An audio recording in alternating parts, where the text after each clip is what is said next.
సంపద సృష్టిలో భాగంగా చంద్రబాబు నాయుడు గారి సర్కార్ తాజాగా పురపాలక చట్టానికి సవరణలు చేసి కొన్ని కీలక మార్పులను ప్రతిపాదించారు.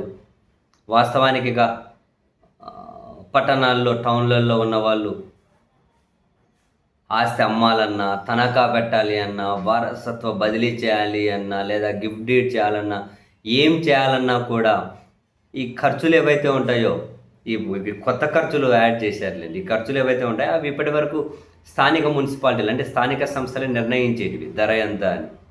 కానీ ఇప్పుడు ఇదంతా రాష్ట్ర ప్రభుత్వమే నిర్ణయిస్తదట. మరి ఇది స్థానిక సంస్థల అధికారాలను రాష్ట్ర ప్రభుత్వం లాగేసుకున్నట్లు కాదా? అండ్ అదే కాకుండా ఈ బిల్లు ఇప్పుడు తాజాగా శాసనసభ ఆమోదించింది. అందులో మ్యుటేషన్ ఫీజు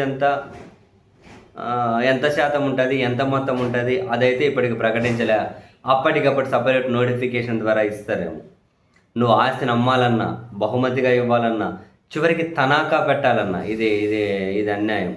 తనఖా పెట్టాలన్నా, విభజన చేయాలన్నా, మార్పిడి చేయాలన్నా, వారసత్వ బదిలీ చేయాలన్నా కూడా ఆస్తి పన్ను బకాయిలు పూర్తిగా చెల్లించేయాలి. అప్పటి వరకు ఆస్తి పన్ను ఏదైతే బకాయిలు ఉంటాయో అవన్నీ చెల్లించేయాలి.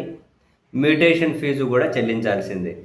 అప్పుడే రిజిస్ట్రేషన్ అనంతరం కొత్త యజమాని పేరు ఆటోమేటిక్గా నమోదవుతుంది. అసెస్మెంట్ అయిన ఆస్తులు పురపాలక పన్ను పరిధిలోకి, ఆస్తులు కూడా పురపాలక పన్ను పరిధిలోకే వస్తాయట. కానీ ఫీజు ఎంత, మినిమం ఎంత, మ్యాక్సిమం ఎంత అన్నది ఎప్పటికప్పుడు ప్రభుత్వమే నిర్ణయిస్తుంది. ఇప్పటి వరకు స్థానిక సంస్థలో వాళ్ళు నిర్ణయించేవాళ్ళు. ఇప్పుడు ప్రభుత్వం దీంట్లో తనఖా పెట్టాలన్నా కానీ మ్యుటేషనా, బట్ ఆర్థిక ఇబ్బందులు ఉంటేనే మీరు తనఖా పెడతారు, దానికి కూడా ఫీజు చెల్లించాలా? మరి అలా అనుకుంటే ఎప్పుడైనా ఎవరిని బ్యాంకులలో ఆస్తి పెట్టి మార్ట్గేజ్ లోన్ తెచ్చుకోవాలి, అది తెచ్చుకోవాలనుకున్న వాళ్ళకి తీవ్ర ఇబ్బందులు తప్పేటట్లు లేవు.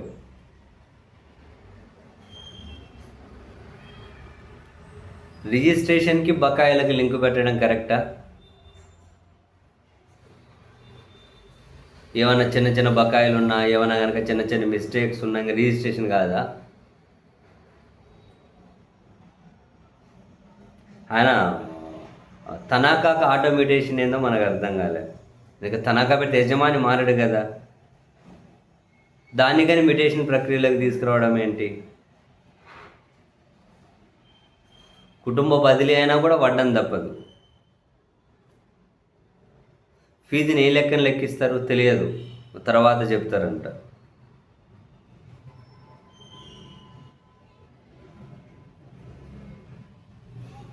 మొత్తం ఏదైతే సరే, ఇదంతా సంపద సృష్టిలో భాగంగానే చూడాల్సి ఉంటుంది.